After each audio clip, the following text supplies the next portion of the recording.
Allahumma salli Maulana Muhammad wa ala Maulana Muhammad Allahumma salli Sayyidina Maulana wa ala ali Sayyidina। আপনারা কি দুরূদ শরীফ পড়তে কষ্ট হচ্ছে বাবা? আল্লাহর নবী বলেছেন আমার উম্মতের মধ্যে সবচেয়ে বখিল মানে সবচেয়ে কিপটা ওই উম্মত যার সামনে আমি নবীর দুরূদ শরীফ পড়া হইলো আর সে জবানরে বোবার মতো করে রাখলো। নবী বলছে এই উম্মত সবচেয়ে বখিল সবচেয়ে কিপটা। আমরা কি বখিল উম্মত? এখন আমরা বখিল উম্মত। নবীজি কয় উম্মত দুনিয়াতে সেই উম্মত আমি নবীর প্রতি যত বেশি দুরূদ শরীফ আদায় করবে জান্নাতের মধ্যে ওই উম্মত আমি নবীর তত কাছাকাছি থাকবে। জোরে কোন সুবহানাল্লাহ। তাহলে সবাই জোরে সোরে দুরূদ শরীফ পড়েন আল্লাহুম্মা সাল্লি মারহাবা মারহাবা মাওলানা মুহাম্মদ ওয়া আলা আলি সাইয়্যিদিনা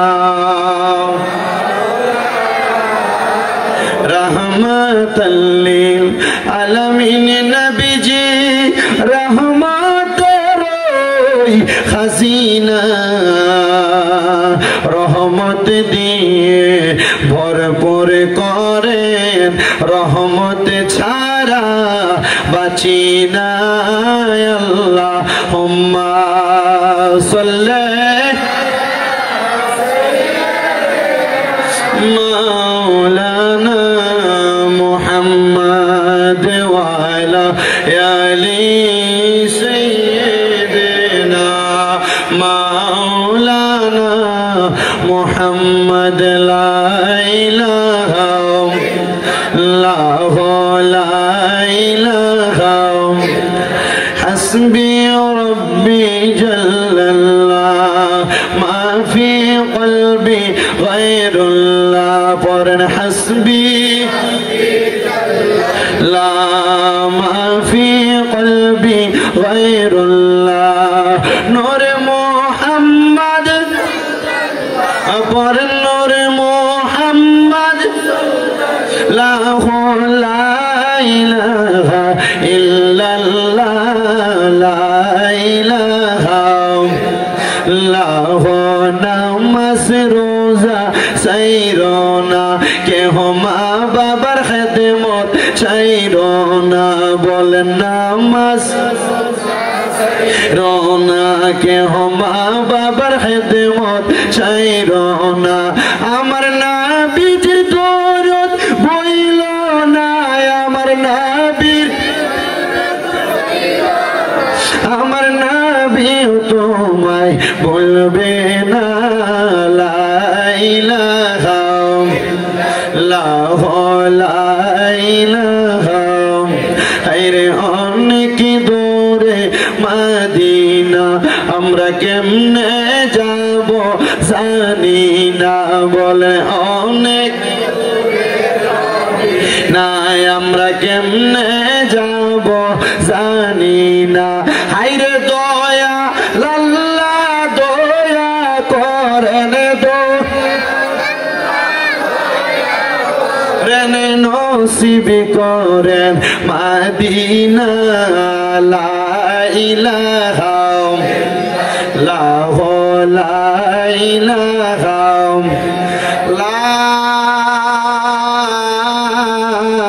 ইলাহা ইল্লাল্লাহ মুহাম্মাদুর রাসূলুল্লাহ সাল্লাল্লাহু আলাইহি ওয়াসাল্লাম। হে আমার রামপুর খলিফা বাড়ি এলাকার ভাই বাবারা ও আমার পর্দার অন্তরালের মা বোনেরা আমরা তো জীবনে গুনাহ কম করি নাই।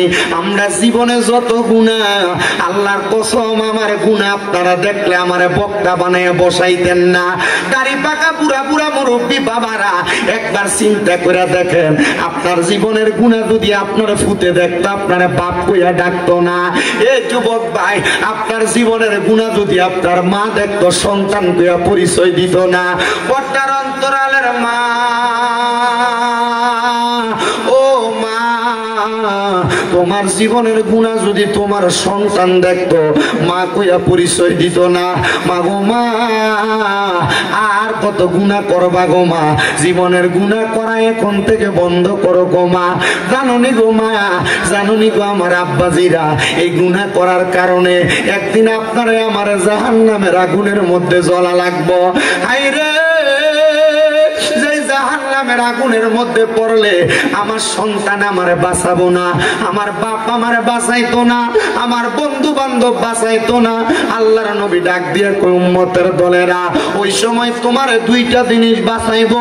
নবী গো, দুইটা জিনিস কি? আমার নবী কয় আল্লাহর কোরআন থেকে, ইন্নাল্লাযীনা আমানু ওয়া আমিলুস সলিহাত, নিশ্চয়ই নিশ্চয়ই ঈমান এবং আমল দুইটা জিনিস তোমারে বাঁচাইবো। শুধু বাঁচাইতো না, কানাত লাহুম জান্নাতুল ফেরদাউসি নুজুলা, আল্লাহ তাআলা তুমি ওই বান্দা নেক আমল করার কারণে, নেক আমল এবং ঈমান রাখার কারণে তুমি বান্দারে জান্নাতুল ফেরদাউসে রাখবো।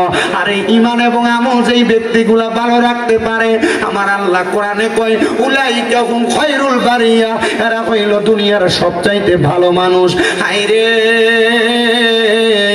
ও আমার ভাই বাবারা, আপনার ঈমানটা ঠিক আছে নি? এই কথার গ্যারান্টি আপনারে কে দিব?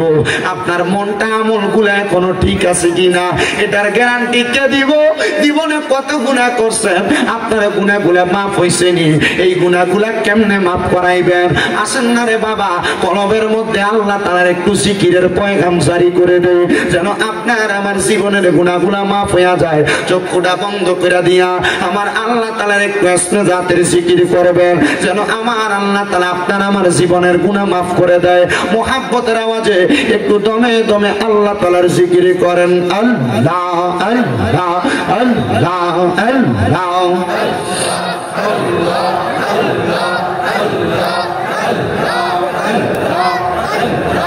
আল্লাহ আল্লাহ আল্লাহ। বান্ধব নাই, বান্ধব নাই গো মারহাবা। আল্লাহ আল্লাহ, কবর দেশে বান্ধব নাই, বান্ধব নাই গো মারহাবা। আল্লাহ আল্লাহ আল্লাহ আল্লাহ আল্লাহ আল্লাহ আল্লাহ আল্লাহ আল্লাহ আল্লাহ আল্লাহ। জবান খুলে আল্লাহ, আর একটা গুনাহ নাই। আল্লাহ আল্লাহ আল্লাহ আল্লাহ। বান্ধব নাই, বান্ধব নাই গো মারহাবা। আল্লাহ আল্লাহ, কবর দোষে বান্ধব নাই, বান্ধব চাইবে কে তোমাকে, ঈমান আমল কিছু নাই তোমার, বান্ধব নাই, বান্ধব নাই গো মারহাবা।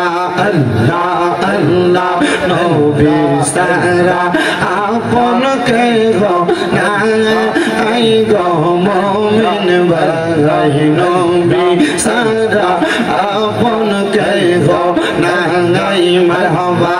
আল্লাহ আল্লাহ, নবী সারা আপন কে গো নাই গো মুমিন ভাই, নবী সারা আপন কে গো নাই মারহাবা। আল্লাহ আল্লাহ, রাহমাতুল লিল আলামিন, আপনি উম্মতের জাবিন, উম্মত সারা নবী কি বোঝে না মারহাবা। আল্লাহ আল্লাহ, উম্মতের লাগিয়া সাজদায় নবী পড়িয়া কান্দন সদা, উম্মত বলিয়া হায়রে মুমিন ভাই, নবী সারাই আমার বান্ধব কে গো নাই মারহাবা। আল্লাহ আল্লাহ আল্লাহ, হায়রে হাবিবুল্লাহ আমরার চোখের মনি, মুখ মক্কি মাদানি হাবিবুল্লাহ আমরার চোখের মনি মারহাবা আল্লাহ আল্লাহ আল্লাহ আল্লাহ আল্লাহ আল্লাহ হাবিবুল্লাহ আমরার চোখের মনি মক্কি মাদানি হাবিবুল্লাহ আমরার চোখের মনি মারহাবা আল্লাহ আল্লাহ পাইতে চাইলে আল্লাহকে পাইতে হবে রাসূলকে পাইতে হবে যত আউলিয়াকে মারহাবা আল্লাহ আল্লাহ পাইতে চাইলে মওলার দিদার পাইতে হবে নবীর দিদার পাইবা যত আল্লাহ তাআলার ওলি মক্কি মাদানি হাবিবুল্লাহ আমরার চোখের মনি মারহাবা আল্লাহ আল্লাহ আল্লাহ আল্লাহ ইলাহা ইল্লাল্লাহু মুহাম্মাদুর রাসূলুল্লাহ সাল্লাল্লাহু আলাইহি ওয়াসাল্লাম। জবান বন্ধ রাখবেন না, মুহাব্বতের আওয়াজে উচ্চ কণ্ঠে জোরে জোরে পড়েন আলহামদুলিল্লাহ। কারীম থেকে ছোট্ট একটা আয়াতে কারিমা তেলাওয়াত করেছি, যে আয়াতে কারিমার তাফসীর করেছেন আল্লামা জালালউদ্দিন সুয়ুতী রাহমাতুল্লাহ আলাইহি। ওনার তাফসীরে জালালাইন শরীফের মধ্যে তাফসীরুল কোরআন মাহফিল শুনেন, কিন্তু তাফসীরুল কোরআন মাহফিলের মূল ভাঙ্গানুবাদ এবং মূল ধারাবাহিকতা বোঝার চেষ্টা করেন। আল্লামা জালালউদ্দিন সুয়ুতী রাহমাতুল্লাহ আলাইহি এবং জালালউদ্দিন মুহল্লী রাহমাতুল্লাহ আলাইহি দুইজন তাফসীরকারক এক আয়াতের সমান সমান তাফসীর করতেছেন।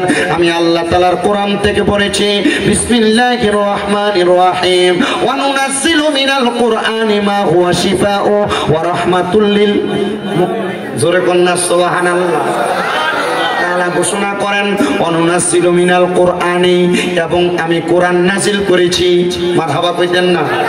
মা হুয়া শিফাউ, আল্লাহ তাআলা এটাকে শিফা হিসেবে মানে রোগের নিরাময়কারী হিসেবে, ওয়া রাহমাতুল লিল মুমিনিন, কাদের রোগের নিরাময়কারী হিসেবে, মুমিনদের রোগের নিরাময়কারী হিসেবে আল্লাহ তাআলা কোরআন নাজিল করেছেন। ও মুসলমান, কোরআন কেমনে মুমিনের জন্য নিরাময়কারী? এবার রাসূল সাল্লাল্লাহু আলাইহি ওয়াসাল্লাম বলে, ও জগতের বান্দার দলেরা, ও জগতের উম্মতের দলেরা, যখন তোমরা আল্লাহ তাআলার কোরআনের দিকে তাকাইবা, তোমাদের যে কোনো রোগের কথা স্মরণ হইলে আল্লাহ তাআলার কোরআনে তোমাদের সকল রোগের চিকিৎসা আছে। এবার আপনারা বলেন, আল্লাহ তাআলার কোরআনে আমাদের সকল রোগের শিফা আছে না নাই? আরো জোরে কোন আছে না নাই? ও বাবা, আমরা সমাজে কত ফতোয়া, হুজুররা দিয়া কোরআন খতম করান যাইতো না, হুজুররা দিয়া সাবা খতম করান যাইতো না, এত রকমের খতম নাকি হুজুররা বাইর করছে। কিন্তু কোরআনের ভিতরে অনেকগুলো আয়াত আছে, যে আয়াতগুলো পয়রা পয়রা কোন অসুস্থ ব্যক্তির সামনে যদি একটু ফু দেওয়া হয়, আল্লাহ তাআলা কোরআনুল কারীমের আয়াতের বরকতে দুনিয়ার ওই অসুস্থ মানুষটারে শিফা দান করে দেয়। আর উলামায়ে কেরাম এটার নাম দিতে শাফা খতম। আপনারা হয়তো জানেন, ও বাবা, কোরআনুল কারীমের কতগুলা কোরআনের আয়াত পড়ে, কিন্তু এর মধ্যে সর্বশ্রেষ্ঠ একটা সূরা হইল, যে সূরাটার নাম হলো সূরাতুল ফাতিহা। ওই সূরা ফাতিহার একটা না, দুইটা না, তিনটা না, আল্লাহ তাআলার কোরআনুল কারীমের সূরা ফাতিহার 19টা অর্থ হয়, 19টা অর্থ হয়। সূরা ফাতিহার 19টা অর্থের মধ্যে একটা অর্থ হইল উম্মুল কোরআন, উম্মুল কোরআন মানে কোরআনের মা। আর একটা অর্থ হইল আয়াতুশ শিফা, সূরা ফাতিহার একটা অর্থ হইল মানে রোগ নিরাময়ের সূরা। যদিও কখনো আলেম না পান, বলে হুজুর আলেমদারে দিয়া তাইলে কি লাগে আয়াত পড়ায়, আমরা ফলল তো পারতাম। আরে বেটা, মনে রাখবা, উলামায়ে কেরাম বলে দুনিয়ার জমিনের মধ্যে ওমাই ইয়াখশাল্লাহু মিন ইবাদিহিল উলামা, দুনিয়াতে সবচাইতে বেশি আল্লাহকে ভয় করে আলেমরা। জোরে কোন সুবহানাল্লাহ। সবচাইতে বেশি ভয় করে আলেমরা, এজন্য আলেমরারে দিয়ে মানুষ খতম পড়ায়। বলে মার কবরের সামনে মার লেগে ফুটে না বেশি করে ফিরা দোয়া করব। হ্যাঁ, ফুটে কইরা করলেও দোয়া হইব, কিন্তু আলেমরারে দিয়ে করাইলে আল্লাহ দোয়াটা তাড়াতাড়ি কবুল করবে, এটার একটা গ্যারান্টি আছে, কারণ তারা আল্লাহরে বেশি ভয় করে। কিন্তু মুসলমান আলেম যদি আলেমের দাম না রাখতে পারে, আলেম যদি আলেমের সম্মান নিজেই মারি দিয়ে যায়, আলেম যদি আলেমের সম্মান নিজেরটা নিজে নষ্ট করে যায়, এটার জন্য তা আমরা দায়ী না। আমরা সব সময় চেষ্টা করে আলেম ওলামার দাম, আলেম ওলামার সম্মান বাড়াইয়া দিতে। ও মুসলমান, কুরআনুল কারীমের মধ্যে অনেক সূরা আছে যে সূরার আয়াতগুলো তেলাওয়াত করলে আল্লাহ তাআলা শেফা দান করে। সালামুন কাওলাম মির রাব্বির রহিম, সালামুন আলা ইব্রাহিম, সালামুন আলা ইয়াসিন, সালামুন আলা মুসা ওয়া হারুন। আছে না নাই? ওয়াশিফাউল লিমা ফিস, আছে না নাই? কথা কয় না, আসেনি আসেনি। কোরআনের প্রত্যেক জায়গার মধ্যে কেন মিয়া কথা কয় না? কিতেছে এটা হচ্ছে আমার পুরো হোমনা দিয়ে আমার একটা ফাগলা ভক্ত প্রত্যেকে এসেছি কেমন বনিয়ার সর, বনিয়ার সর। ওই আমি রামপুরে লই যাই, আমি ওই মাথাত গেল এটা যা, এই মাথাত গেল এটা যা, করতে পাগল বানাইছে। আপনার কষ্ট হইতেছে বাবা? আরো জোরে কোন কষ্ট হইতেছে? তাহলে বলেন কোরআনের ভিতরে রোগের শেফা আছে না নাই? জোরে কোন না আছে না নাই? কেমন শেফা? রাহমাতুল লিল আলামিন নবী শিখিয়ে দে উম্মত, আল্লাহ তাআলার কোরআন যখন তোমরা তেলাওয়াত করবা এমন ভাবে তেলাওয়াত করবা যেন আমার আল্লাহ তাআলা তোমাদের মনের পুঙ্খানু ছোট বড় সব গুনাহ মাফ করে দেয়, তোমাদের আশা পূরণ করে দেয়, তোমাদের মনের বেদনাগুলো আল্লাহ তাআলা শুইনা নেয়। এবার রাহমাতের নবী, কামলিওয়ালা নবী, সিরাজুস সালিকিন নবী মুহাম্মদুর রাসূলুল্লাহর ঘোষণা, ওগো উম্মতের দল, ও উম্মতের দল, এই কোরআন তোমাদেরকে দুনিয়া এবং আখিরাতের মুক্তির পথ হিসেবে আল্লাহ পাঠাইছে। হুদাল্লিল মুত্তাকিন, কোরআন তো মুত্তাকিদের জন্য পথ প্রদর্শক। কোরআন কার লাগা পথ প্রদর্শক? হুদাল্লিল মুত্তাকিন, মুত্তাকিদের জন্য পথ প্রদর্শক। বলো হুজুর, তাইলে কোরআন কেন অন্য মানুষ মানে যারা বাদ মানুষ তাদেরকে পথ প্রদর্শন করবে না? বলেন না না না, কোরআনের আগে এই কোরআন তো মানলে পরে একজন বিধর্মী তারা কেন ডাইরেক্ট কোরআনে দাওয়াত দিল? ডাইরেক্ট কোরআন শিখবো? এই ব্যক্তির কাছে ইসলামের মৌলিক বিষয়গুলো উপস্থাপন করা লাগবে, যেগুলা শুই না একজন বিধর্মীর কাছে ভালো লাগবে, তখন সে ইসলাম ধর্ম গ্রহণ করবে। তখন তাকে ঈমানের ধারাবাহিকতা বুঝাইবেন, তারপর কোরআনের মানে আমলের দিকগুলা বুঝাইবেন, তখন সে কোরআন পড়বে, ভালো ভালো দিকগুলা গ্রহণ করবে। শুনেন বাবারাম, এই কোরআন কেমন ভাবে একজন ব্যক্তির শেফার কারণ হয় আমি আপনাদেরকে শুধু সেই কথাগুলাই বোঝাইতে চেষ্টা করতেছি। আল্লাহ তাআলার অনেক বান্দা দুনিয়াতে বসবাস করে, কিন্তু অনেক হাফেজে কোরআন দুনিয়াতে বসবাস করে। হাফেজে কোরআন মানে বুঝেন তো আপনারা, যারা কোরআন শিক্ষা গ্রহণ করে মানে কোরআন মুখস্থ করে, ওই হাফেজে কোরআনরা আল্লাহ তাআলার কোরআন মুখস্থ করে কথা সত্য, কিন্তু তারা এই কোরআনের তাসির তাদের সিনার মধ্যে কতটুকু আছে তাদের চাইতে বেশি কিন্তু আল্লাহ ছাড়া আর কেউ জানে না। একদিন দামেস্কের জমিনের মধ্যে একজন হাফেজে কোরআনের সিনার মধ্যে কোরআন আছে কথা সত্য, উনি চিন্তা করলেন আমার পেটের মধ্যে বড় ব্যথা হওয়ার কারণে আমার মাথাটা এমন অবস্থা হয়ে গেছে, আমি পাগল পারা হয়ে গেলাম, কোনো ওষুধে আমার কাজ করে না, আমি কোন জায়গায় গেলে এই ওষুধ দিয়ে আমার পেটের রোগটা সেবা হয় না। এবার আমি শুনতে পাইলাম আমাদের এলাকার মধ্যে নাকি একজন হক্কানি ওলি আছেন। ও বাবা, আল্লাহর ওলির দরবারের ভিতরে মাসির ফতোয়া দেওয়া যায়? আরে বাবা, নবী যখন দুনিয়াতে ছিলেন, নবীজি দুনিয়া থেকে রওজা মুবারকে যাওয়ার আগে দুনিয়ার জমিনের ভিতরে এই দুনিয়াতে মাসির যে ফতোয়া মারে আপনার কাছে, এগুলা তো আপনারা বুঝাই দিয়ে গেছে গা, আপনারা এরপরে আর বুঝার মতো আপনি চিন্তা করতেছেন আর কইছে এটা সহি, এটাই সহি, এটাই সহি না। আরে বাবা, মাজারওয়ালা এই ব্যক্তিগুলা তো আল্লাহর ওলি, এই ব্যক্তিগুলা তো হক্কানি।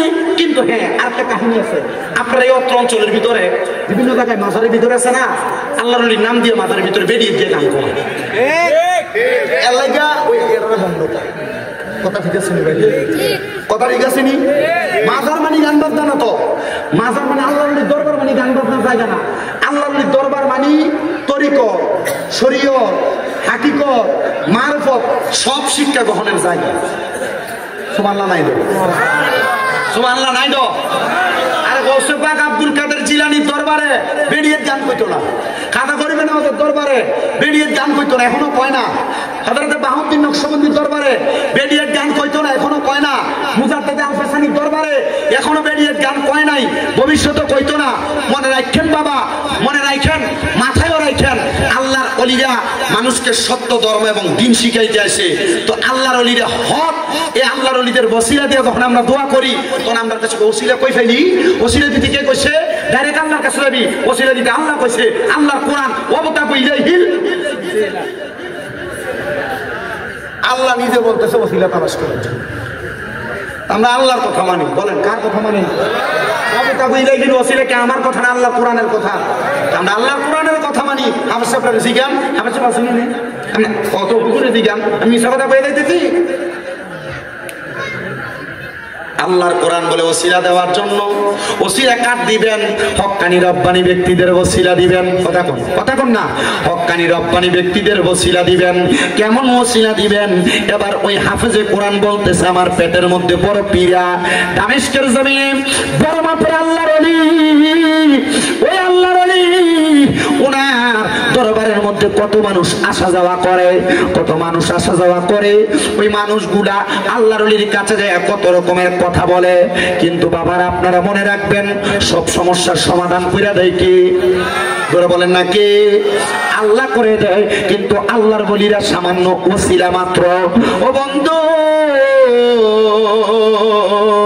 হাফেজে কোরআন বলে, আমি নিয়ত করলাম, মনে মনে চিন্তা করলাম, আমার পেটের মধ্যে তো এত ব্যথা, আগামীকালকে সকালবেলা আমি বাড়ির মধ্যে যাইয়া আল্লাহ তাআলার কোরআন তেলাওয়াত করব। এই কোরআন তেলাওয়াত করলে আল্লাহ তাআলা যদি এই আল্লাহর ওলির ওসিলায়, আল্লাহর বন্ধুর ওসিলায় আমার পেটের পীড়া, আমার পেটের ব্যথা যেন আল্লাহ ভালো করে দেয়। ওই ছাত্র হাফেজে কোরআন উনি বলেন, আমি আল্লাহর বন্ধুর মাজারের সামনে, মাকবারার সামনে দাঁড়ায়া দাঁড়ায়া আল্লাহ তাআলার কোরআন তেলাওয়াত করলাম। কোরআন তেলাওয়াত করার পরে আমি যখন তেলাওয়াত করতেছি, হঠাৎ করে দেখলাম আস্তে আস্তে আমার পেটের ব্যথা নিবারণ হয়ে যাচ্ছে, আমার পেটের মধ্যে কোনো ব্যথা নাই। আমি বাড়িতে চলে গেলাম। যাওয়ার পরে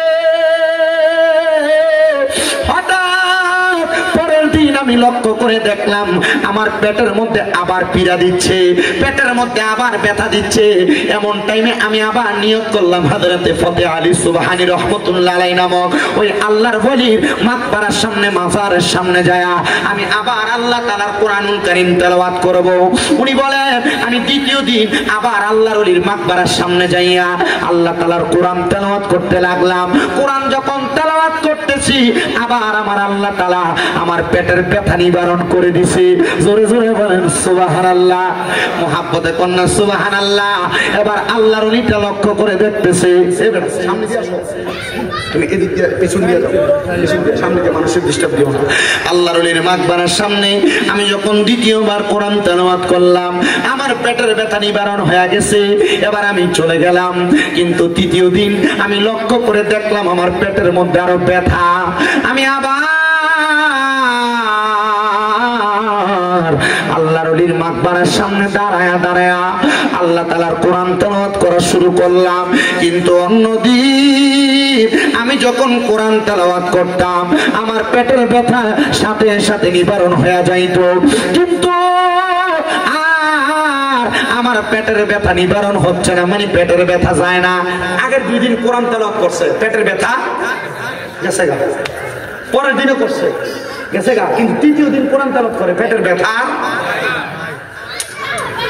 ছেলেটা চিন্তা করতেছে, আমি এমনি কোরআন তেলাওয়াত করলাম, এই বাচ্চাটির একটু আওয়াজ একটু বন্ধ করা জানি দেন, শিখে গেছে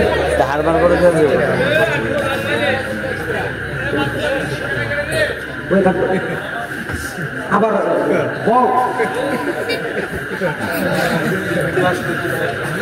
সাপ যখন খুঁজছে তখন দরকার লাগছে, অনার দরকার নেই।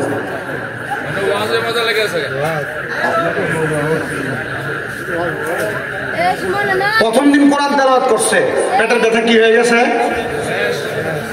দ্বিতীয় দিন করছে, তখন পেটের ব্যথা, কিন্তু তৃতীয় দিন কোরআন তেলাওয়াত করে পেটের ব্যথা আর যায় না, পেটের ব্যথা। অন্যদিন যে পরিমাণ কোরআন তেলাওয়াত করতো তার চাইতে 4 ডবল কোরআন তেলাওয়াত করে ফেলাইছে, কিন্তু পেটের ব্যথাই যাইতেছে না। ছেলেটা ডাক দিয়ে বলে, আমি আরো বেশি কোরআন তেলাওয়াত করতে লাগলাম। আমার পেটের ব্যথা নিবারণ হয় না। আমি যখন কোরআন তেলাওয়াত করতেছি আবার আমার পেটের ব্যথা নিবারণ হয় না। আমার মাথাটা একটু গরম হয়ে গেছে। আমি এমন টাইমে ওই আল্লাহর ওলির মাকবারার পাশে, মানে মাজারের পাশে, কবরের পাশে আমি একটা বেত দেখা এটা হাতের মধ্যে নিয়া আল্লাহর ওলির মাজারের উপরে, মাকবারার উপরে আমি ঠাস ঠাস করে 3টা বাড়ি মারছি। 3টা বাড়ি মারছে। 3টা বাড়ি মাইরা আমি রাগান্বিত হয়ে হাতের বেতটা নিয়া আমি সামনের দিকে যাইতেছি। হায়রে, যখন আমি সামনের দিকে যাই দেখলাম আমার চোখের সামনে একজন ব্যক্তি দাঁড়ায় গেছে। ওই ব্যক্তির শরীরের কাপড়গুলা এলোমেলো, দেখতে তত সুন্দর লাগে না, যেটা আমরা পাগল মনে করি। একবারে পাগলের মতো আমার সামনে দাঁড়ায় গেছে। আমি জিগাইলাম, কে আপনি? পরিচয় কি গো? আপনার পরিচয় কি? উনি ডাক দিয়া কয়, আমার পরিচয় জানা লাগবে না রে হাফেজ সাহেব। এত রাগান্বিত, হাতের মধ্যে ব্যাট নিয়ে যাও কই? বলে পেটের মধ্যে বড় ব্যথা, সামনে তাইকা সরো, নচেত এই ব্যাট দিয়া তোমারে আঘাত করব। এবার পাগলা ডাক দিয়া কয়, তুমি মনে করছো কবরের উপরে বাড়ি দিয়া বাচ্চা গেছো আর আমারে বাড়ি দিয়া বাচ্চা যাইবা? না না না, বাঁচতে পারবা না। হাফেজ সাহেব, আমি এমন কথা শুই না থমকে গেলাম। আমি আর তার সাথে কথা বাড়াইলাম না। আমি বললাম, আমি যে কবরে বাড়ি দিছি কেউ তো দেখেন নাই, আপনি দেখলেন কেমনে? আমার ডাক দিয়ে কয়, বাবা পেটের মধ্যে ব্যথা, আগে তোমার ব্যথাটা তুমি সারাইতে চাও কিনা বলো? বলে, হুজুর সারাইতে চাই। এবার ওই হাফেজ সাহেব ডাক দিয়ে কয়, ওই পাগল ব্যক্তিটা কি যেন পইরা আমার পেটের মধ্যে ওনার হাতটা বুলিয়ে দিছে। বুলানোর সাথে সাথে আমার পেটের মধ্যে যে ব্যথা ছিল ওই ব্যথাটা নিবারণ হয়ে গেছে। আমার পেটে কোনো ব্যথা নাই। আর আমারে বলছে, আর কোনোদিন আমার পেটের মধ্যে ব্যথা হবে না, আমার পেটে ব্যথা হবে না। এই কথাটা বলার সাথে সাথে আমি একটা লাফ দিয়া ওই পাগল ব্যক্তিটার পায়ের মধ্যে ধরে ফেলাইছি। আমি বললাম, হুজুর, ও আমার প্রাণের হুজুর, আমি আপনার কদমের মধ্যে ধরে বলি গো হুজুর, আপনার কদমে ধরে বলি হুজুর, আপনি বলেন না আমার পেটের ব্যথা আপনি যে ভালো করে দিলেন। আপনি এমন কি আল্লাহর ওলি? আমি তো এতদিন পর্যন্ত মরা ওলির কবরের ভিতরে যে কোরআন পড়ছি, আমি আপনার এতদিন পর্যন্ত চিনি নাই। উনি ডাক দিয়ে কই, পাওটাকে ছাড়ো, তারপর আমার পরিচয় জানো। উনি আবার পাওটা ছাড়ার পরে ওই পাগল ব্যক্তিটা বলে, এবার তুমি আমার দিকে একটু তাকাও। এই তাকাও কথাটা বইলা ওই পাগল ব্যক্তিটা পিঠের মধ্যে থেকে পিছন দিক থেকে ফিরা, পিঠের উপর থেকে কাপড়টা ফিরে দিয়া ডাক দিয়ে কই, তাকায় দেখো তো আমার পিঠের মধ্যে কয়টা দাগ দেখা যায়? বলে, আপনার পিঠের মধ্যে দাগ দেখা যায় 3টা। এরে হাফেজে কোরআন, ওই কবরের মধ্যে বাড়ি দিছিলা কয়টা? বলে, বাড়ি দিছিলাম 3টা। বলে, 3টা বাড়ি আমার পিঠের ভিতরে লাইগা রয়েছে রে, আমি তোর বাড়িগুলা সহ্য করতে পারি নাই। তুই যখন বাড়ি দিয়া আমার কবরের সামনে তাইকা চলে আসো, আমি আমার মাওলার কাছে ফরিয়াদ জানাইছি, আল্লাহ আমার একবার ক্ষমতা দাও, আমি দুনিয়াতে যাইয়া ওই হাফেজে কোরআন রে তার পেটের ব্যথাটার জন্য আরেকবার দোয়া কইরা দিয়ে আসি। হাফেজে কোরআন কয়, বুঝলাম না, আমি তো কবরের সামনে বাড়ি দিছি, কবরের মধ্যে বাড়ি দিছি, আপনার পিঠে আসলো কেমনে? আর আপনি বা কেন আমার পেটের ব্যথা 2বার বালা হয়েছে, 3য়বার বালা করাইলেন না? ডাক দিয়া কয়, বাবা রে, ব্যথা তো মাফ করার মালিক আল্লাহ, ব্যথা দেওয়ার মালিক আল্লাহ। কথা কন, কথা কন, কথা কন। আমার এত রোগ হয়, এতে জ্বর হইয়া রয়েছে। গত পরশুদিন মাহফিল করছি, পরশুদিন তো করলাম বাঞ্ছারামপুর করিগঞ্জ গেছি, বাঞ্ছারামপুর করিগঞ্জ যদি ফেরিঘাটের এখানে স্টেজ থেকে নামার পরে দাঁড়াইতে পারতেছি না, গাও একবারে থরথর করে কাঁপতেছে। ব্যাপারে কইলাম, তাড়াতাড়ি যে কোনো ফার্মেসির সামনে আমার গাড় করেছে, তেমন ভারতের মতো টাইনা গেছে গরিপুর পর্যন্ত। গরিপুর পর্যন্ত যায়া তো মোটামুটি এক হসপিটালের সামনে নিয়ে ঢুকাইছে।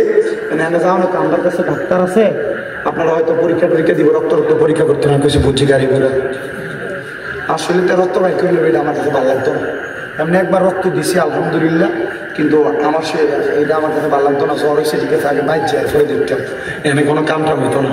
আমি কাছে তাওয়াক্কাল তো আল্লাহ ওয়া রাসূল, আগে বাড়ির যাই, পরে কুমিল্লাতে যাইয়া কুমিল্লা টেলিফোন সমনিতে আলিফ ফার্মেসি আছে আমার এক ভাই মুজাম্মেল ভাই, ওনারা কইলাম ভাই সদ্য আছে, পরে মাপ দিয়ে কইলাম না 160 ডিগ্রি, পরে মাপ দেওয়ার পরে কি সাপোজ ভিতরে বুঝ যেটারে কই আর কি এটি দিছে আর ওষুধ পাল্টাই দিছে লইয়া মোটামুটি দেখলাম যে পরের দিন থেকে একটু একটু ভালো আছে।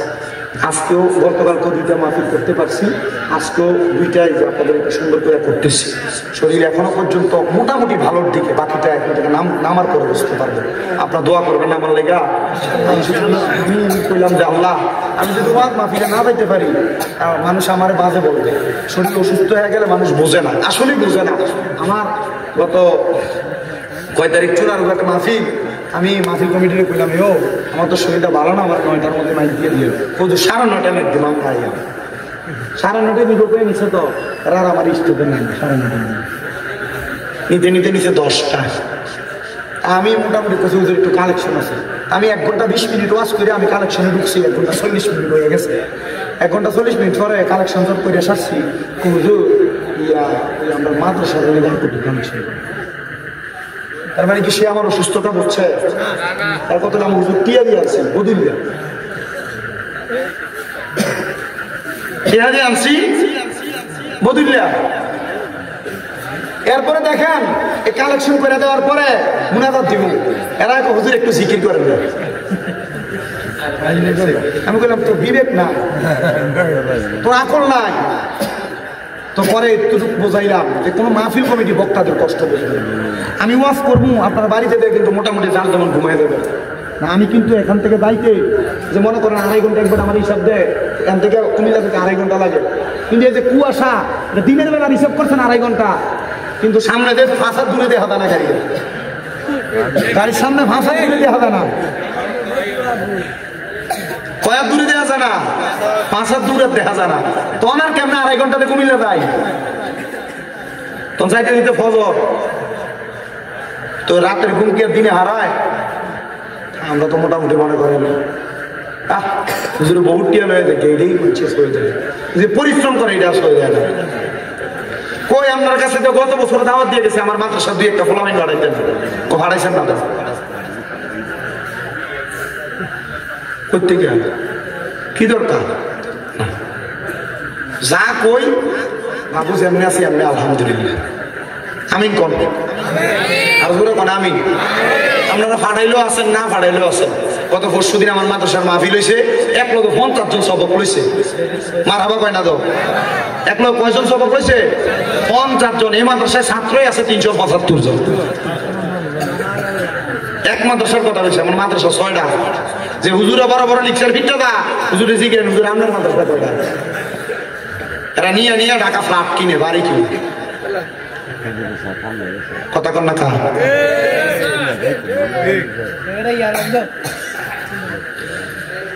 আপনার কষ্ট দিতেছে না তো? আমি আপনারা আর বেশিক্ষণ কষ্ট দিতাম না। কটা বাজে? 11টা বাজে মাত্র। আল্লাহ কবুল করো। একটু দুরূদ শরীফ পড়েন। সালাতুন ইয়া রাসূলুল্লাহ হাবিবাল্লাহ আলাইকুম সালাতুন ইয়া রাসূলুল্লাহ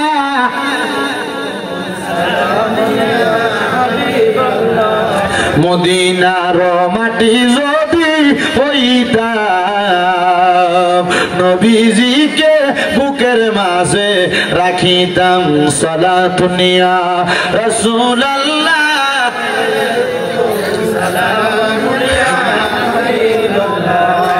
আলাইকুম সালাতুন ইয়া রাসূলুল্লাহ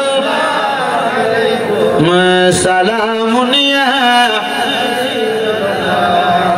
হাফেজে কোরআন একটা ডাক দিয়া কয় পাগল পাগল আপনার কাছে জানতে চাই তাইলে আপনার কবরে বাড়ি দিলাম, এই বাড়ি যদি আপনার ফিডে লাগে এ পাগল তাহলে আমি যে আপনার কবরের সামনে দাঁড়ায় দাঁড়ায় কোরআন পড়ছি, প্রথম দিন আমার ব্যথা তো মাফ হয়েছিল, দ্বিতীয় দিন পড়ছি মাফ হয়েছিল, তৃতীয় দিন পড়ছি ব্যথা কেন বাড়লো? পাগল একটা ডাক দিয়া কয় কোরআনে হাফেজ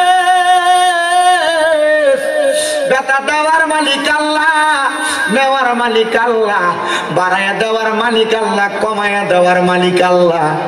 হাফেজ সাহেব, প্রথম দিন যখন তুমি আমার কবরের সামনে দাঁড়ায় দাঁড়ায় কোরআন পড়ছ, তোমার কোরআন তেলাওয়াতটা আমি কবরের বাসিন্দার কাছে বড় মায়া লাইগা গেছে। আমি ওই সময় আমার আল্লাহর কাছে কইছি, আল্লাহ তার কোরআন তেলাওয়াতটা যেহেতু এত সুন্দর, আল্লাহ তার কোরআন তেলাওয়াতের বরকতে তুমি তার পেটের ব্যথাটা ভালো করে দাও। আমার আল্লাহ তাআলা তোর পেটের ব্যথা ওই দিন ভালো করে দিছে। কিন্তু আজকে গত এর পরের দিন যখন একই সময় হয়েছে, আমার মনে ওই তোর কোরআন তেলাওয়াতের আওয়াজটা বাজতেছিল। আমি আল্লাহরে কইছি, আল্লাহ ওই ব্যক্তিটার পেটের মধ্যে আরেকটু ব্যথা বাড়াইয়া দিয়া দেখো না। সেনি আরেক বাড়াইছে আমার কবরের সামনে কোরআনটা পড়ে। আমার আল্লাহ তোর পেটের ব্যথা বাড়াইয়া দিছে। তুই যখন কোরআন পড়ছস, আমি আল্লাহরে দোয়া করছি, আল্লাহ এবার আপনি আবার তার পেটের ব্যথাটা আবার বাড়া কমাইয়া দেন। আমার আল্লাহ দোয়া কবুল কইরা তোমার পেটের ব্যথা কমাইয়া দিছে। যখন তুমি তৃতীয় দিন আমার কবরের সামনে কোরআন পড়ছো, আমি যখন তোমার কোরআন তেলাওয়াত শেষ হয়ে যায়, আমি আমার আল্লাহর কাছে দোয়া করছি, আল্লাহ আপনি তার পেটের ব্যথাটা আরেকটু বাড়াইয়া দেন, সে যেন আমার কবরের সামনে আরেকটু বেশি করে কোরআন শরীফ পড়ে। আল্লাহ আপনি আরেকটু বাড়াইয়া দেন, সে যেন আমার কবরের সামনে একটু বাড়াইয়া কোরআন শরীফ পড়ে। আইরে তুমি যখন আরেকটু বাড়াইয়া পড়ছো, তুমি যখন কোরআন তেলাওয়াত আবার শেষ করো, আমি আবার আমার আল্লাহর কাছে কইছি, আল্লাহ আপনি তার পেটের ব্যথাটা আরেকটু বাড়াইয়া দেন, সে যেন আরেকটু আমার কবরের সামনে কোরআন তেলাওয়াত পড়ে। কিন্তু আমি বুঝছি না রে, তুই যে এই কোরআন তেলাওয়াত করতে করতে বিরক্ত হইয়া যাবি, রাগান্বিত হইয়া আমার কবরের উপর আঘাত করবি। তার মানে বোঝা যায় আল্লাহর ওলিদের কবরের উপরে আঘাত করলেও এটার ব্যথা আল্লাহর ওলিরা পায়। কথা কন্যা ঠিক কিনা?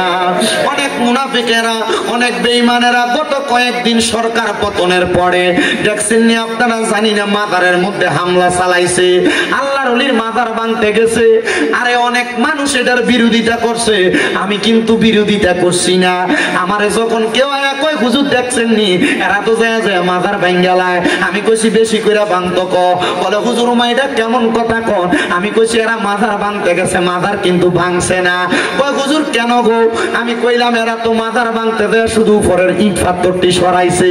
এরারে কইয়া দেখো 3.5 হাত মাটির তল পর্যন্ত যাইতে যাইয়া দেখবো ওই জায়গার মধ্যে মাজারওয়ালা জিনিস শুয়া রইছে রে, তাজা আল্লাহর ওলিরা শুয়া রইছে। আরে কেউ শেষ পর্যন্ত ভাঙ্গে নাই, উপর দিয়া ভাঙ্গা ভাঙ্গা চলে আসছে। রাতের অন্ধকারে সোরার মতো যায় যায় ভাঙছে। ঘোষণা দিয়া যদি সুন্নিরার আল্লাহর ওলির মাজার ভাঙতে যাইতো, আল্লাহর কসম সুন্নিরাও তাদেরকে প্রতিহত করত। মনে রাখবেন, আমার আল্লাহর নবী ঘোষণা করে, আল্লাহ তাআলা হাদিসে কুদসির মাধ্যমে জানায়া দেয়, মান আতালি ওয়ালিয়ান ফাকাদ আযামতুহু বিল হারব। আমার আল্লাহর বন্ধুদের সাথে যারা দুশমনি করে, আল্লাহর ওলিদের সাথে যারা বেয়াদবি করে, আমার আল্লাহ কয় আমি আল্লাহ নিজে তার লগে যুদ্ধের ঘোষণা করি। এবার আপনারা বলেন বাবারা, আল্লাহর ওলির লগে বেয়াদবি করলে যদি আমার আল্লাহ যুদ্ধ ঘোষণা করে, আল্লাহর লগে যুদ্ধ করার ক্ষমতা দুনিয়ার কোন মানুষের আসেনি রে বাবা, নাই নাই নাই। আল্লাহর লগে যুদ্ধ করতে যাইবা, আল্লাহর লগে যুদ্ধ করতে গেলে ফেরাউনের নমরুদের মতো জুতার বাড়ি খেয়ে মরা লাগবো। মা কথা কয় না খা, ফেরাউনের মতো নীল নদের পানির ভিতরে চুবা খেয়ে মরা লাগবো। এই জন্য আল্লাহর ওলিদের লগে তোমরা কোনোদিন বিয়াদবি কইরো না। পারলে মানবা, না পারলে দূরে দূরে থাকবা। কিন্তু যখন তুমি কোনো আল্লাহর ওলিদের সঙ্গে বিয়াদবি করবা, আমার আল্লাহ তাআলা ডাইরেক্ট তোমার দুনিয়া এবং আখিরাতের মধ্য থেকে তোমারে কাটাইয়া রাখবে। এই জন্য আমার পর্দার অন্তরালের মা ও আমার বাবারা, আমি যেই জন্য এই কোরআনুল কারীমের মর্যাদার বয়ানটা করতেছিলাম, আপনারা বেশি বেশি করে কোরআন তেলাওয়াত করবেন। আপনারা অনেকে কত দোয়া করেন, আমার আল্লাহ তাআলা আপনারা দোয়া কবুল করে না। কত দোয়া করেন, দোয়া কবুল করে না। এর মধ্যে দোয়া কবুল না হওয়ার কারণ হইল 3টা। কয়টা? ধরে কোন না কয়টা? দোয়া কবুল না হওয়ার কারণ হইল 3টা। 1 নাম্বার হালাল খানা ফেটে যায় না। 2 নাম্বার আমরার ভিতরে ইখলাস নাই। ইখলাস মানে খোদা ভীতি নাই আর কি, ইখলাস নাই। 3 নাম্বার আমরার ভিতরে ইহসান নাই।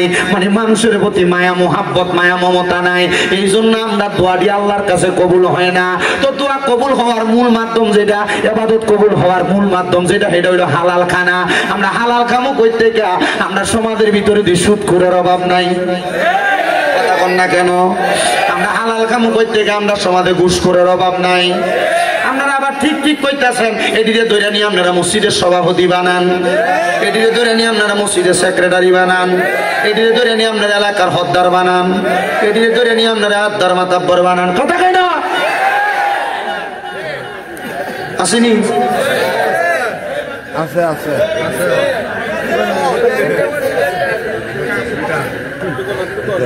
যদি কয় আমরা সুদ খাওয়া সভাপতি বানাই, সুদ খাওয়া মসজিদের সাতটালে দিয়ে দিছে বেটা, মসজিদের রডটি দিছে আর লাগে বেটা সভাপতি। কথা কেনা খা বেটা দিয়ে এলাকার ঘুষখোর, বেটা দিয়ে মানুষের জমি দখল করে খা, বেটার মসজিদের সেক্রেটারি মানে সুস্কা না, মসজিদের টাইস দিছে বেটা। কথা কেনা খা আছে না নাই?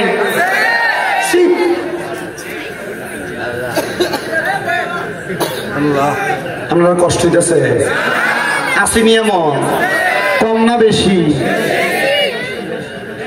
এলাকা হদ্দারি করে এবারটা, এবারটার বাইবাতি যে জমি দখল করে রাখা, এবারটা তো মানছে বিচার করতো, হিসাবের তোর খুব ভালো এবারটা।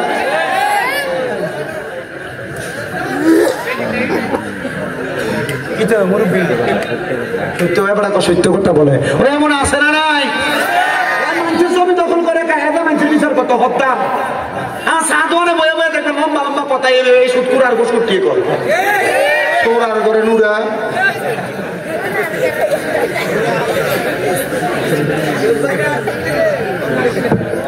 আছে না নাই?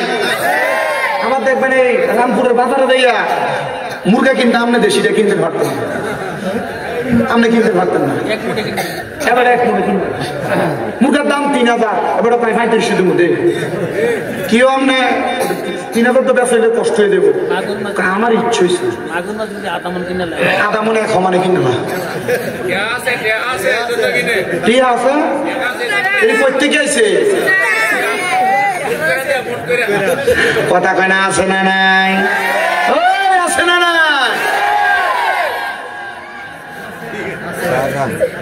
আমার আপনার এলাকার ভিতরে সাধনে বলে এদের পক্ষে কথা কন, এক কাপ সায়ের লোভে, এক কাপ সায়ের লোভে এদের পক্ষে কথা।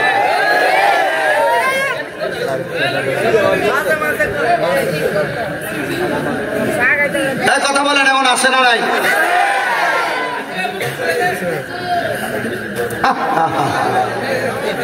কি জবাব দিব আল্লাহ?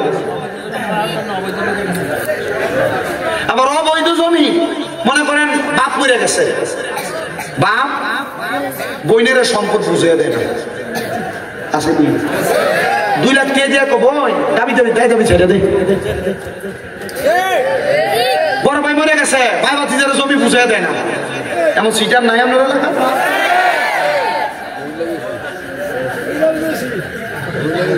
আল্লাহ এটি থেকে আপনারা হেফাজত করবো, আমিন কর। আমার বাজানেরা কষ্ট গেছে, গভীর মনোযোগ।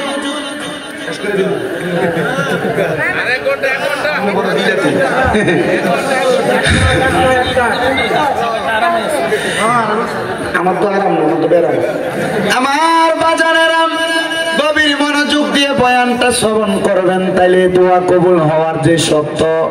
এমন হারাম খাওয়াইনারা হাজার দোয়া করলে দোয়া কবুল করত, কথা কোন কবুল করত?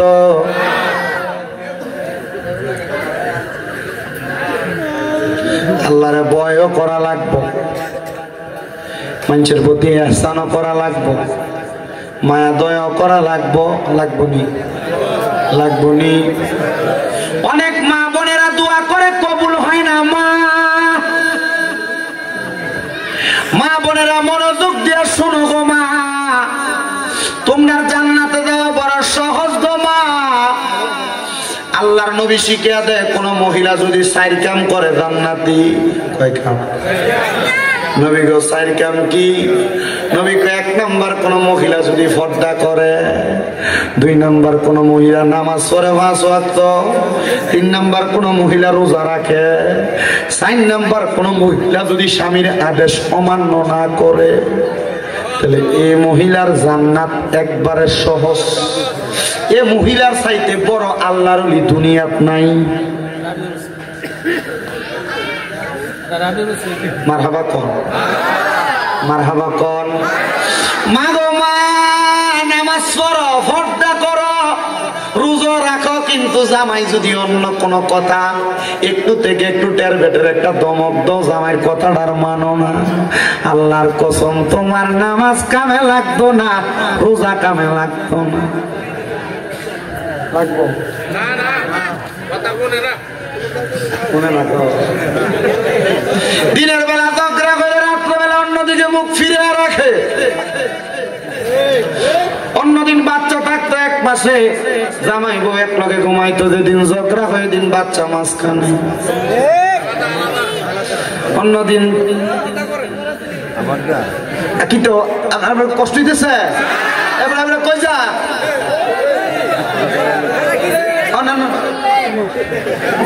তারা ধরে রাখতে কষ্ট। আমরা আছে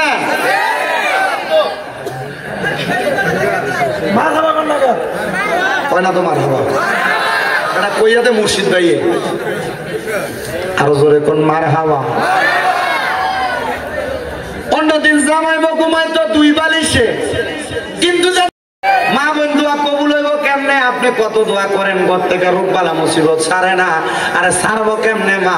আপনি তো আপনার জামাইয়ের মন খুশি রাখতে পারছেন না।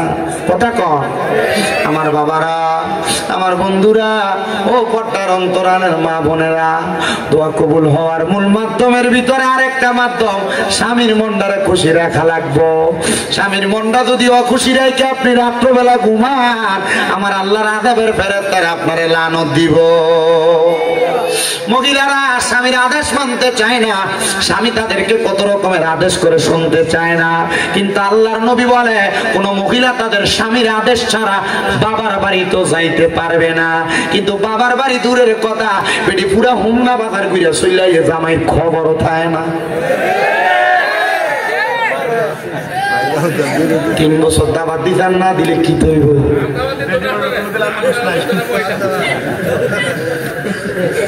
কষ্ট দিতেছে আপনারা। এ মা, যদি জান্নাতে যাইতে চাও গো, স্বামীর আদেশ মানবা, স্বামীর দমক সহ্য করবা, স্বামীর কথাগুলা মাইন্না মাইন্না চলবা। আমার নবী কয়, এক একটা মহিলাকে আমি নবী পানির সাথে তুলনা করলাম। নবী গো কেন? বলে পাথরের সাথে তুলনা করি নাই। নবী গো কেন কেন কেন? বলে পাথর যেই কোনো জায়গায় রাখা যায় না, কিন্তু পানিকে যেই পাত্রে রাখবা সেই পাত্রের মধ্যে থাকবে। একটা মহিলা যদি পানির মতো হইয়া যায়, ওই মহিলা সংসারে কোনোদিন অশান্তি হবে না, ওই মহিলা কোনোদিন সাংসারিক জীবনে অশান্তি পাবে না, ওই মহিলা কোনোদিন তার পারিবারিক ভাবে অশান্তি পাবে না। এই জন্য আমার খুলনার মা বোনেরা, রামপুরের মহিলারা, আপনারা কোনোদিন আপনাদের স্বামীর অমান্য করবেন না, স্বামীর অবাধ্য হবেন না, স্বামীর কথা অমান্য কইরা চলবেন না। দেখবেন গো মা, শান্তির অভাব হবে না। কিন্তু অনেক মহিলারা কই হুজুর স্বামীরে মানতাম কেমনে? বেড়া সিগারেট খেয়ে বাড়িতে আসে, বিড়ি খেয়ে বাড়িতে আসে, হুজুর বাথরুমের গুয়ের গন্ধ এত ভালো লাগে, জামাইয়ের মুখের সিগারেটের গন্ধ এক চাইতে আরো দুর্গন্ধ। তখন আর এই বেডির আর জামাইরে ভাল লাগে না, সুইটারে ভাল লাগে। কথা কয় না।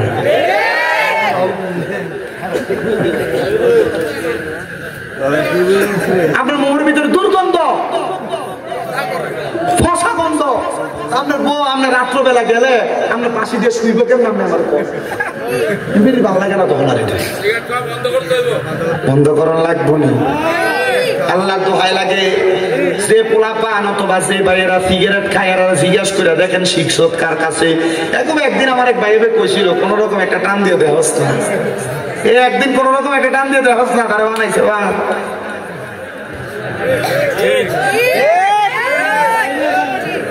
এমন বন্ধু পরিত্যাগ করো যে বন্ধু তোমার সিগারেট খানা শিখায়, যে বন্ধু তোমার নেশা করা শিখায়, যে বন্ধু তোমার মানুষের হক খাওয়া শিখায়, গান শিখায়, বত্তা খাওয়ানোর নাম দিয়ে মানুষের কাতের মূলা ছুরি শিখায়, এ কথা কয় না? আছে না নাই? এই জন্য বাবা, বন্ধুরা, ভাইরা, আপনাদের কাছে আমার করজোড়ে আবদার, আপনারা পরিবারের শান্তি করতে চাইলে শুধু মহিলাদেরকে দোষ দিলে চলবে না, মাঝে মাঝে আপনারা আপনাদের নিজের দোষের কত চিন্তা করবেন। দোয়া কেন কবুল হয় না? কত দোয়া মসজিদে বেটারা করে, কত দোয়া মহিলারা আবার তাদের ঘরের মধ্যে করে। এরে বাবা, দোয়া কবুল হওয়ার আরেকটা মাধ্যম আছে। জামাই বউ এক লগে যদি নফল নামাজ পড়া দোয়া করতে পারে, আমার আল্লাহ তাআলা তাদের দোয়া ফিরায় না। জামাই বউ কেমনে দোয়া করলে দোয়া ফিরায় না? এক লগে পড়লে আল্লাহ তাআলা দোয়া ফিরায়। আচ্ছা, অনেক চিন্তা করতেছে, আমি ভাই যে বলে কম কেমনে নামাজের কথা, আমি নিজ উদ্যোগ করি কথা কন।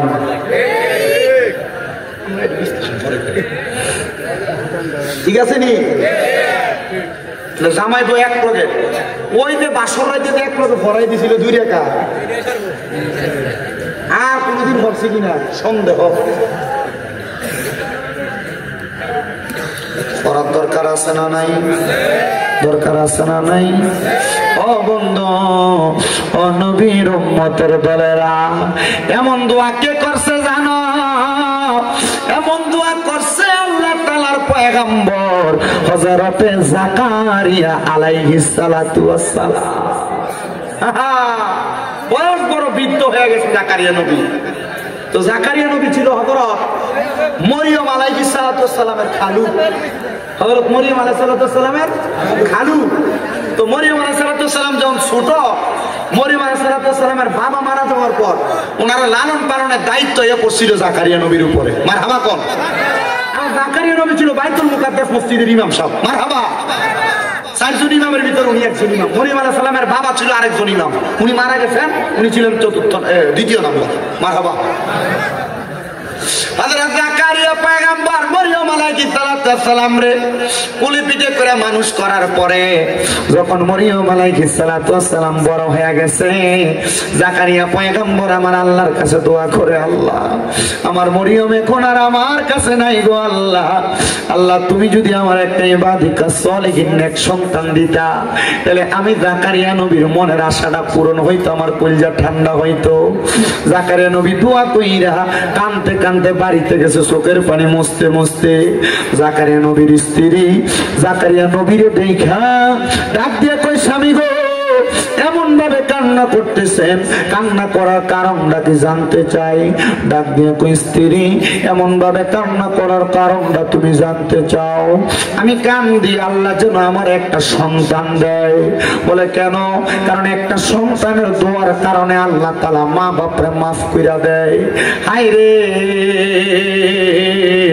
আপনি না নবী, আপনারা কি লেগে মাফ করা লাগবে? উনি কয়, না রে না, সন্তানের প্রতি মায়া কোন মা বাবার নাই? অনেক পোলাপান মনে করে মা বাপ সন্তানদের বেশি বেশি এখানে সেখানে গেলে বারবার ফোন দিয়া দিয়া কয় তাড়াতাড়ি বাড়িতে আয়। এটা এমনি কয় না রে, মা বাপ চিন্তা করে পুত্রানি ওই জায়গায় বেশিক্ষণ থাকলে কোনো বিপদ হয়ে যায়, পুত্রানি ওই জায়গার মধ্যে বেশিক্ষণ থাকলে কোনো বিপদে পড়ে যায়। সন্তান মাঝে মাঝে মা বাপ এই কথা বললে তুমি মা বাপরে ধমক দিয়া কও, কিছু হইতো না, আমি আইতাছি, রাহো ফোনটা কাইটা দাও। না না না, মনে রাখবা যারা মা বাপ নাই এরা কেউ ফোন দিয়া খবর লয় না, এরা ফোন দিয়া কেউ খোঁজ খবর লয় না। এজন্য আবদার জানাই রে, ও আমার রামপুরের বাবারা, মা বাপ যদি তোমরা এমন ফোন দিয়া খবর লয়, আম্মা আব্বারে কখনো তোমরা ধমক দিও না। এমন অনেক সন্তান তো আছে, মা বাপ যদি কোনো বিষয় বুঝিয়া কইতো চায়, সন্তান ধমক দিয়া বয়ালায়, কয় তুমি বয়া তাও তুমি বোঝো না।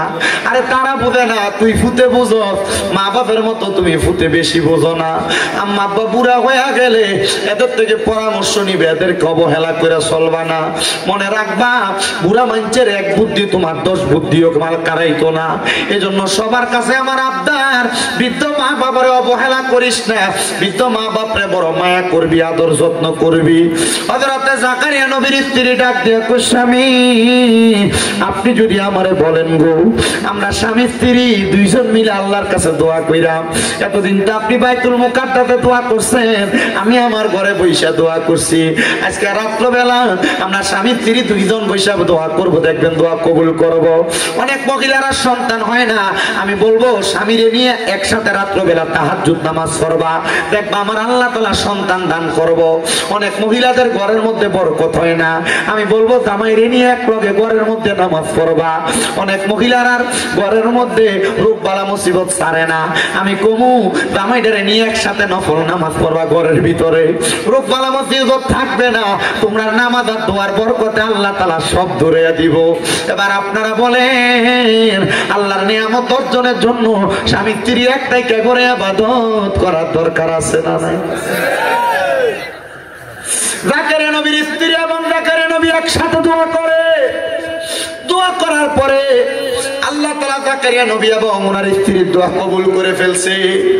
আল্লাহ তাআলা বাণী পৌঁছায় দেয়, জাকারিয়া তোমাদেরকে একটা সন্তান দেওয়া হবে। জাকারিয়া নবীকে আল্লাহ সন্তান দিতা তো দিতা, আরো আগে দিতা, কিন্তু এখন আমার বয়স বৃদ্ধ বয়স, তুমি আমার সন্তান দিবা। আলহামদুলিল্লাহ। এ জাকারিয়া যখন সন্তান দেই নাই বলছি দেব না, তখনও বলতো আলহামদুলিল্লাহ, আবার এখনো কো আলহামদুলিল্লাহ। আল্লাহ তাআলা জাকারিয়া নবীরে খুশি হয়ে একটা ছেলে সন্তান দান করছে। বাবা কইলেন না, ছেলে সন্তান দান করার পরে জাকারিয়া পয়গম্বর আল্লাহ তাআলার কাছে দোয়া করছি। জাকারিয়া নবীর ছেলেটা আস্তে আস্তে বড় হয়েছে, 7 বছর। 6 বছর। জাকারিয়া নবীর ঘর দুইটা, একটা ইবাদতখানা আর একটা হলো আলাদা সাইডের মধ্যে ইবাদতের জায়গা, একটা ইবাদতখানা আর একটা নিজে থাকার জায়গা।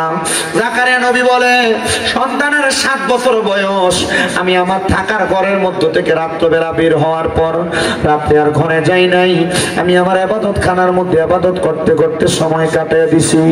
দেখবেন সকালবেলা ঘুম থেকে ওইটা সন্তানেরা বাবারে না দেখলে মাঝে মাঝে কান্দে। ছোট মানুষ কান্দে না, কান্না করে। তো জাকারিয়া নবীর সন্তান ঘুম থেকে জাগ্রত হইয়া জাকারিয়া নবীর সন্তানও কান্দে, মা আব্বাজান কোথায়? মা জননী দেখা দিতে তোমার আব্বাজান ওই ঘরের মধ্যে। এবার মা জননীর কথা শুনি না, 7 বছরের ছেলে হাঁটতে হাঁটতে ঘরের মধ্যে প্রবেশ করলেন। এবার জাকারিয়া নবীর সন্তান জাকারিয়া নবীর কাছে যা দেখতেছে ওই ঘরের মধ্যে জাকারিয়া নবী নামাজের সেজদার মধ্যে মাথা ফালাইয়া রাখছে। সন্তান জাকারিয়া নবীর বাবরি কাটা চুলগুলার মধ্যে, ছোট মানুষ তো বোঝে না, দুই আলগি দিয়া তুলছে আর তাকে দেখে জাকারিয়া নবীর চোখগুলা বড় বড় লাল হয়ে গেছে আর চোখগুলা দিয়া বায়া বায়া পানি পড়তাছে। ছেলে জিগায়, আব্বা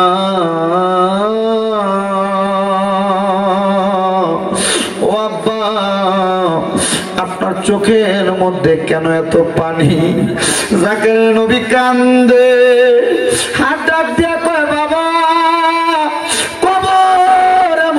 মারাত্মক জায়গা রে, ওই কবরের পরে হাসর, মিজান, ফুলসেরা 3টা জায়গা আছে জান্নাতের আগে। ওই কবর থেকে জান্নাত পর্যন্ত যে 3টা কঠিন জায়গা, ওই 3টা কঠিন জায়গা পাড়ি দেওয়ার সহজ করার যে মাধ্যম, এটা হলো বান্দার চোখের পানি।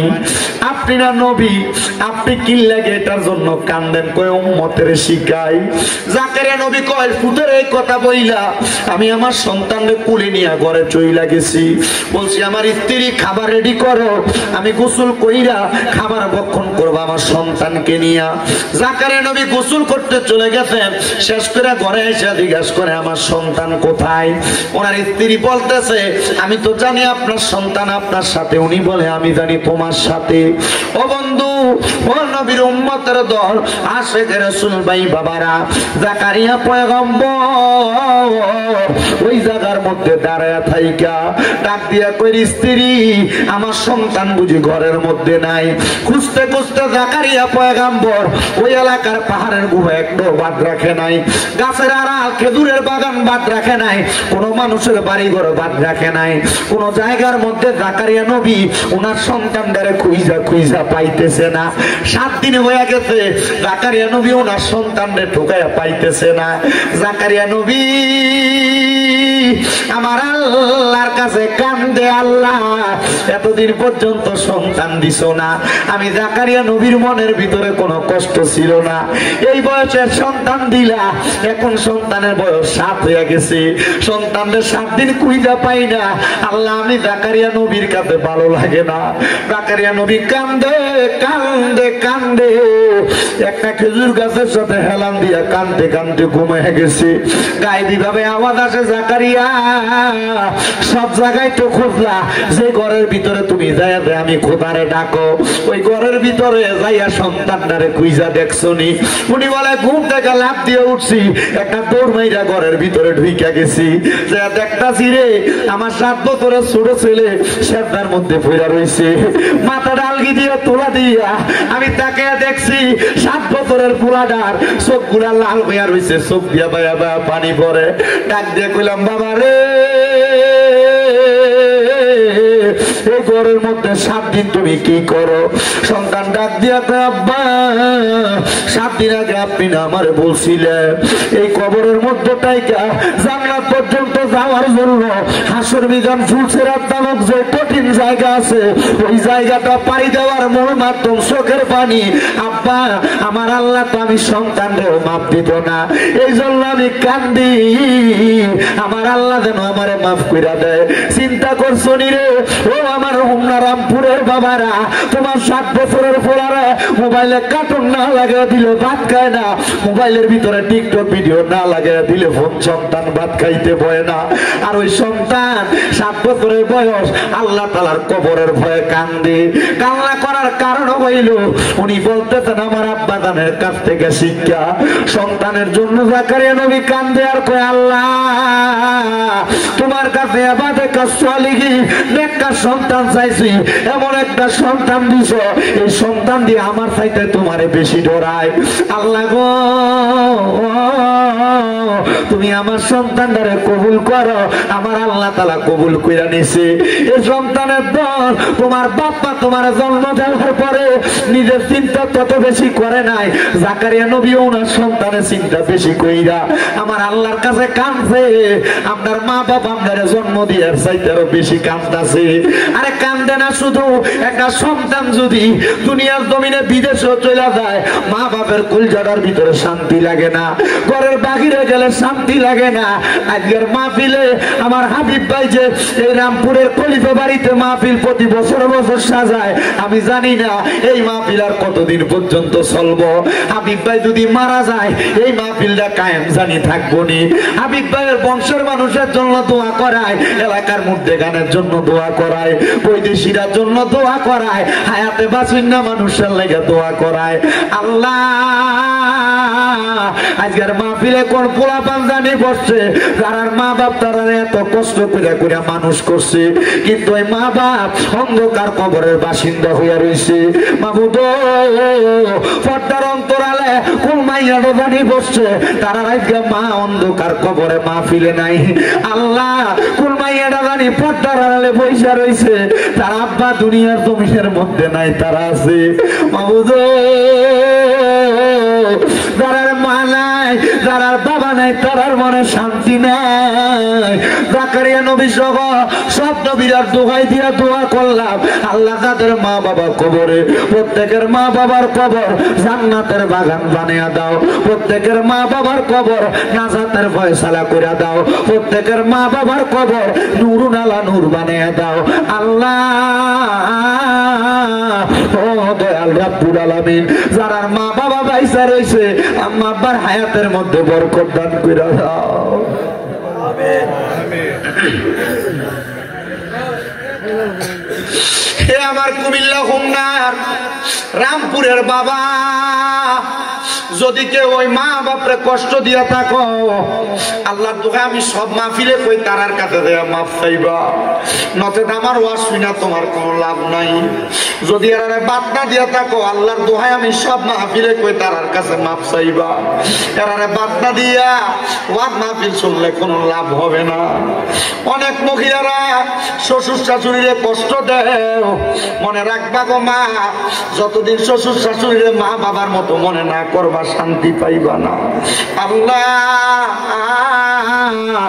ও দয়াল আল্লাহ, আমরা প্রত্যেকের দোয়া কবুল কইরা নাও, আমরা প্রত্যেকের দোয়া কবুল কইরা নাও, আমরা প্রত্যেকের দোয়া কবুল কইরা নাও।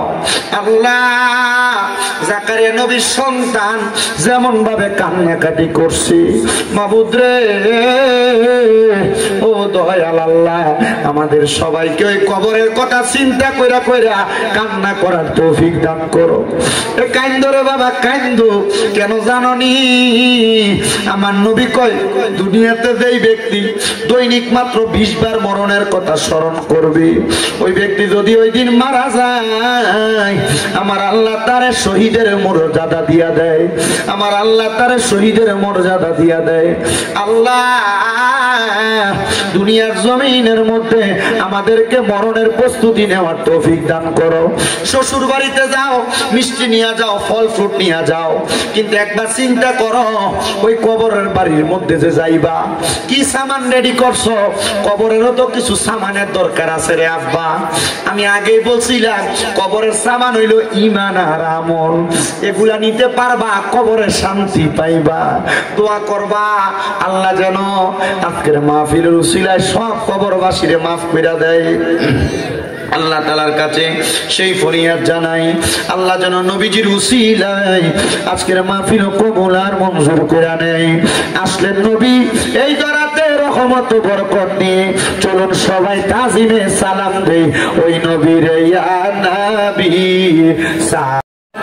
ইয়া রাসূলুল্লাহ ওয়া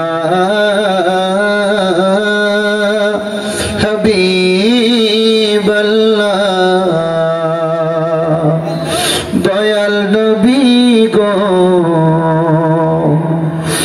নবীজি আপনার দিদার যদি একেবারে পাইতাম, আপনার কদম ধরে চুমিতাম, বলিতাম মনে বেদনা,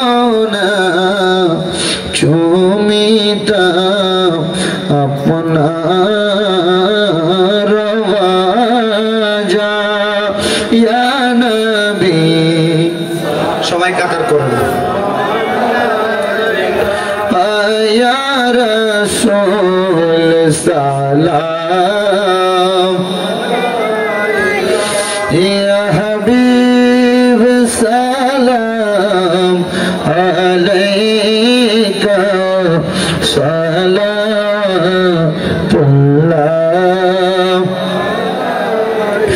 মায়ের নবীজি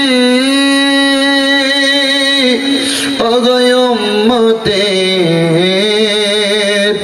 দরদি আমার নবী গো, আমরা মরণে থাকিব একা, আমরা কবরে যাই বয়ে একা, হাসরে উঠিব একা, পাই যেন আপনার দেখা ইয়া নবী সালাম, ইয়া রাসূল ইয়া হাবিব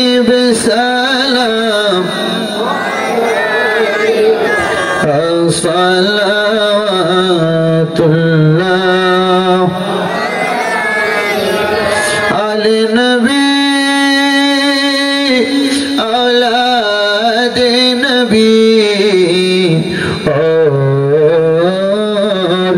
शुहदाए किराम शुहदाए करबला हजरत इमाम हुसैन जान देने की हालत पेला सलाम मुस्तफा जाने रहमत पे लाम शमअ बज में हिदायत पेला खाजे खान खाजा गरीब नेवाज उस महीनों दीनों मिल्लत पेला हो सलाम मुस्तफा जाने रहमत पेला लाम शमअ बज में हिदायत पेला या पाक पंजातन लाखो सलाम या पाक पंजातन लाखो सलाम या पाक पंजातन लाखो सलाम या पाक पंजातन लाखो सलाम या हसन शाह हुसैन लाखो सलाम या हसन शाह हुसैन लाखो सलाम करबलार कुरबानी शरण करो प्राण भरे सकले नामाज पढ़ो बलागल मौला बिकमालिही।